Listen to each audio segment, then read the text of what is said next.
Hey there, YouTube! Artichoke Dip here.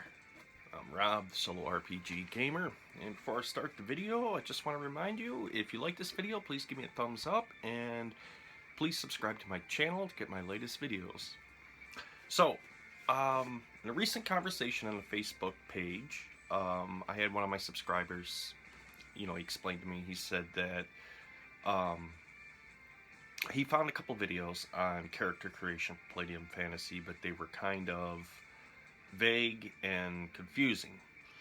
Now, in this short video I'm going to do on character creation with Palladium Fantasy, I'm going to explain to you the way that I do it, easiest way that I found to do characters in here.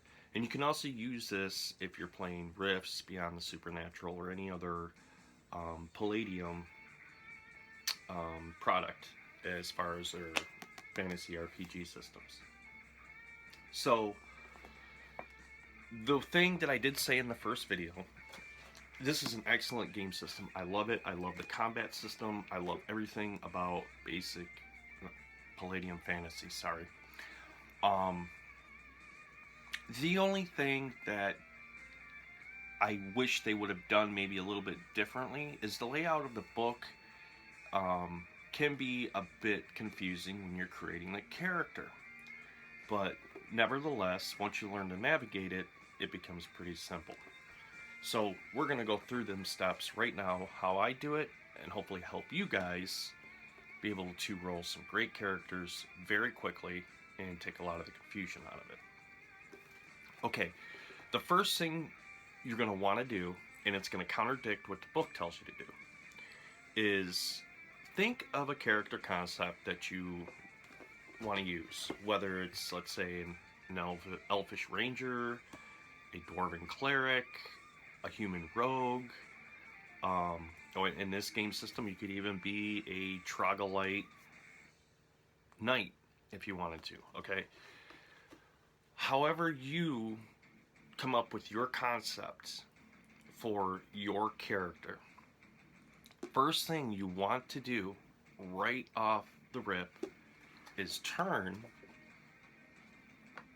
to the character or player races, and it is located on page 288 if you're using this book, the second edition. Okay, as you go through the races, it's going to give you, as with any RPG system, a brief overview of the race, but you can read that, but if you've been playing RPGs for a while, you already know the difference between an elf, a human, a dwarf, a gnome, so on and so forth. So what you want to do is you want to skip straight over to the stat block right here. And when you look at the stat block, it's going to tell you your 8 attributes. I'm going to go through those attributes, and it's going to tell you how many dice that you're allowed to roll for those attributes. So that's the first thing you want to do. So once you have that down, and you know what race you want to play, at that point, you're going to roll, as a matter of fact, 9 different rolls for your tributes. I understand there's 8, but you're going to want to roll 9. When you roll your dice, any roll at a 10 or below, disregard, re-roll. Okay, now, in Palladium Fantasy, any exceptional roll, which is a tribute roll of 16 or higher, you roll another dice and add that to the total. So, what I do is I roll up a total of 9 attributes. Drop the lowest one. Keep those. Now that you have your attributes and you got really good attributes to go with, at that point, you're going to want to turn to the page of your OCC, or this is the way that they call it, OCC. It's actually character class. And this is located on page 62. Let me take my bookmark out of here, people, so you can see it. So it's got the serious looking clergy guy here, and be located on 62, and it goes through all of your character class. So then at that point, what you want to do is look up your class, and I'm going to explain to you why you want to do it this way. So when you get to your character class, and I'm going to use the Warrior Monk as an example here, okay? Attribute minimum requirements: physical prowess 11 and physical endurance 11 or higher. A high physical strength, mental endurance, and mental amplitude are helpful, but not required. So you can see why I explain the system the way that I do it. First thing is pick your race, roll your attributes, then go to your character class. Then at that point, you know exactly how you want to place some attribute abilities in your character to make yourself a very good, well-rounded out character. Now, you can use, obviously, the way that they suggest, which is your 8 attributes and you roll, and whatever you get, and that's it, and that's your character. You know, me personally, I don't do it that way. If I'm gonna make a decent character, the way I look at it, characters should be very heroic because of the fact that there's something special about these characters in your world that puts them on a how shall we say, a different level than everybody else, your NPCs of your world, right? There's something unique about them. So your 8 attributes as you assign them. And okay, we'll talk about these for real briefly. I don't really think there's any reason to run this into the ground. So you got your intelligence, which we understand that your mental endurance measures the amount of mental and emotional stress on your character in Palladium Fantasy. Mental affinity, I'm sorry, I said mental amplitude, I was wrong. Mental affinity shows the character's personal charm and charisma. So there you go. Physical strength, your raw physical strength. Physical prowess shows the degree of dexterity and agility of the character. So that's going to be the same as your dexterity if you were playing any D20 product. Physical endurance demonstrates a character's stamina and durability. The amount of physical punishment and resistance. A 16 or better receives a bonus to save against coma, death, toxins, magic, so on and so forth. So you can, I think you're starting to get the idea here how these work. Physical beauty is the indication of the physical attractiveness of your character. So if that's important to you, and there you go. Now, the one attribute that I change for my games, okay, because typically when I'm playing an RPG, you know, I'm using maps or grids with a 1-inch layout for my miniatures, right? So the way it explains speed to you is that you roll your attribute like you normally would, you take that number, and then at that point, that number will tell you in meters how many meters your character can move, so on and so forth. Okay, how I do that, guys, and some of you may agree with this, some of you may not. It's the way I do it. All medium-sized, like human-sized, elf, human, so on and so forth, 30 feet. Smaller races, such as dwarf, gnome, 20 feet. Okay, so, and the reason why I do that is when I'm playing my solo RPG and I'm playing on my grid map, you know, 1 square is equal to 5 feet. So it just makes it simpler to keep track of everything. I do the same with the encounters. I will transfer that speed over 30 feet, whatever, however, that Palladium has put in there for their speed movement, I will look at that and translate that over into feet. Now, one way that you can do that, because if you look at their speed chart here, and I'm going to hold this up so you guys can see it. So as you use the ability score, right?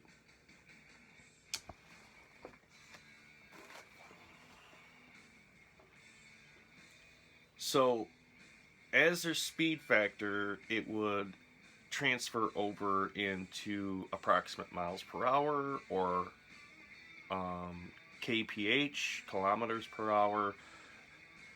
This is the reason why I do the excuse me. This is the reason why I do it the way that I do it, transferring over into feet. Totally up to you guys. I'll leave that up to you. It's your game. Okay. So, following the steps, if you've done it the way that I explained, you've already got your race picked out, and you know your special abilities and your bonus because you picked out your race, you know the abilities, so you've already rolled those. You went to your character class, and you know how to assign them abilities to make a really good character. The third thing, and it's really cool that I like about Palladium that they do, is their character classes are very templated. And what I mean by that is, I'm just going to use an example here. I'm going to pull up a character, and so we're going to talk about the soldier. If you wanted to make a soldier class, so right off the rip, it says attribute minimum requirements. So physical strength is a 10, physical endurance is an 8 or higher, and desire to fight. So right there, you already get that. We covered that with the abilities. OCC bonuses, +1 to pull a punch, +1 to save versus horror. And if you're not familiar with that, I should explain that. In the Palladium Fantasy world, you have what's called a horror factor. And what a horror factor is, when a creature you encounter is very large, frightening, or supernatural, you roll to see if you succeed on the horror factor. If you do not succeed, you lose initiative for the first round, and that creature gets basically the initiative. If you succeed, your character is able to, how do I put this, keep a grip on their mental faculties and be able to focus to get the job done at hand. That's basically how that goes. And it's very cool. It does add an extra bit of flavor into RPG, if you will. Okay, so the next thing that they cover in your character class are skills. Now, when I make my character, they're going to give you all the pluses, the bonuses that that particular class has for the skill. First thing I do is write all these skills out, and I will show you just as they give you in the book. I should, right here, if you can see where it says OCC skills, guys, and you look down, and it gives you all them skills with all them wonderful bonuses. Okay. So go look them skills up, because if you're starting out as a level 1 character, it's going to tell you your starting bonus for that skill. Write those down, then add your bonuses into it. Now, you may have to change a few, because depending on the race that you play will also affect your skill. It may give a bonus or may take away. And that can either be a good or bad thing, just depending. Okay, the next column you have is the OCC related skills. Related skills is, these are 8 skills that are not optional, but are given to you to add to the OCC skills. I do the same with those guys. I look at all the bonuses first, pick out your skills, obviously, grab your bonuses, then go to the skills, get your base numbers, and add them. Okay, the one thing that I do not use, Palladium Fantasy does, it's entirely up to you, are your secondary skills. And you get to select 4 secondary skills. It's just one of those things I don't use with my solo RPG. I just don't. If you want to, you're more than welcome. You go in there and you pick your skills and you assign them to your character.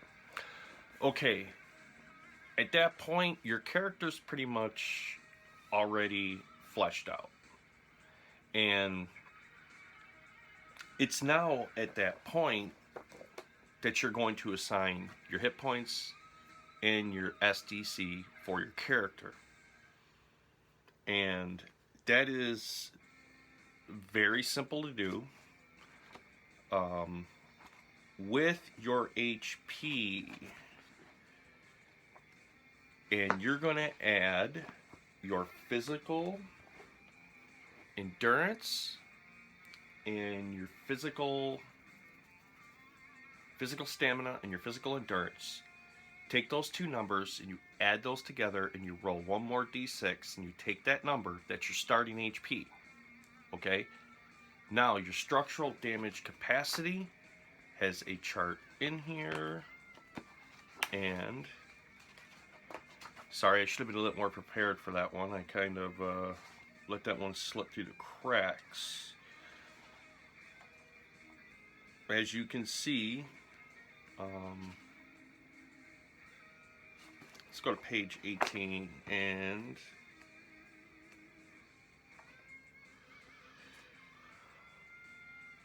okay, so your physical endurance,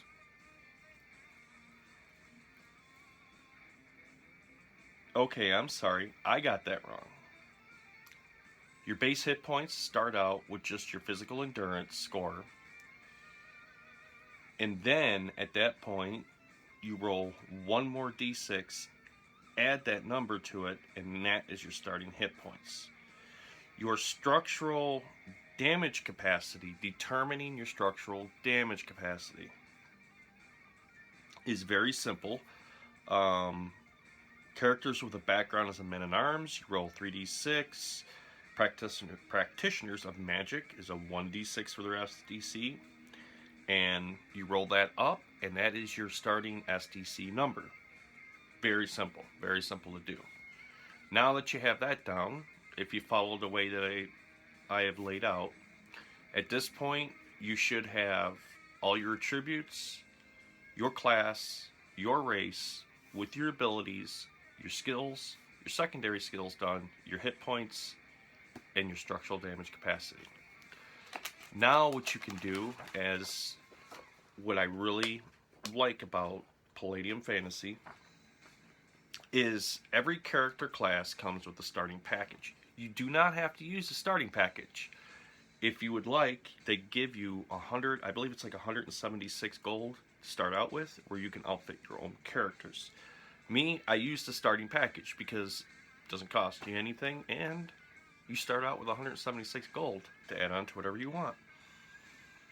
So, and they give you quite a bit. Okay, this is the Longbowman, and I'm going to read this to you. The Longbowman on page 84. I'll show the picture. Bam. Okay.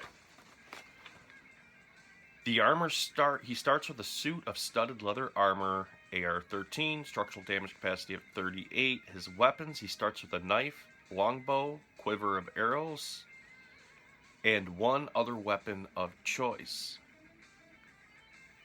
And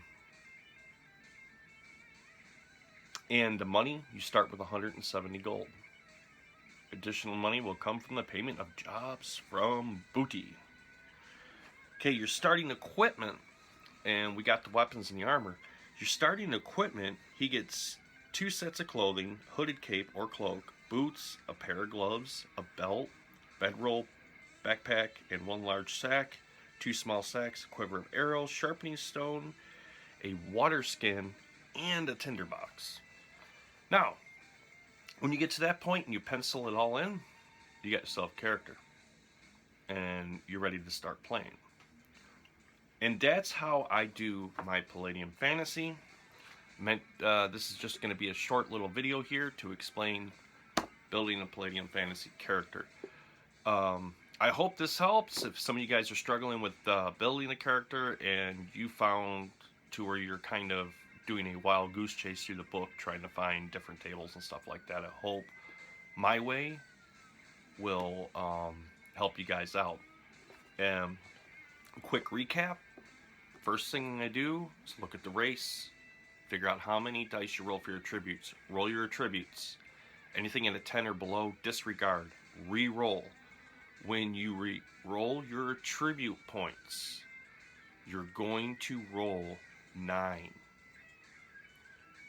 Any attribute at a 16 or higher, you roll 1 more dice, add it to it for that total for that attribute, which at that point there will be bonuses added to that attribute. After you've rolled up your 9 attributes, you look at them. The lowest one you get rid of, and you keep the 8. Now, me, I do 7, and the reason why I do 7 is because I do not use their speed attribute. I just assign the number because of the playing grids that I use. But you would put that number in there for your speed, and then at that point it would take that number and be able to translate it into how many meters your character is able to move per turn. So now that we got that out of the way, you have your attributes. You go to your character class. With your character class, it's going to explain to you the minimums and maximums of your abilities that they suggest to play that character. Which you already have your abilities, you assign them. Third thing you're going to do is go to your skills. Fill in all your skills, get all your bonuses, pick your extra 8 skills.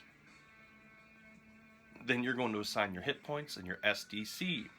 So, look at your physical endurance ability. Roll 1 more D6, that is your starting hit points. Your SDC for your character. If you're a men-at-arms, you roll 3d6. If you're a magic wielder of any kind, you roll 1d6, and that is your starting SDC. Then at that point, going back to your character class, you can fill in your starting armor, your starting weapons, and your equipment. And from there, everything else you need to flesh out about your character, whether it be weapon damage or anything else you need to know, I'm sure it'll be more than simple for you to find. Hope this video helps, guys, and I hope that cleared up some on Palladium Fantasy. Thanks for the great question from the subscriber, and I enjoy doing videos like this and getting some great ideas from you guys of some content that you'd like to see. So, with that being said, game on, my friends, and have fun with Palladium. Alright, till next time, guys. See you later.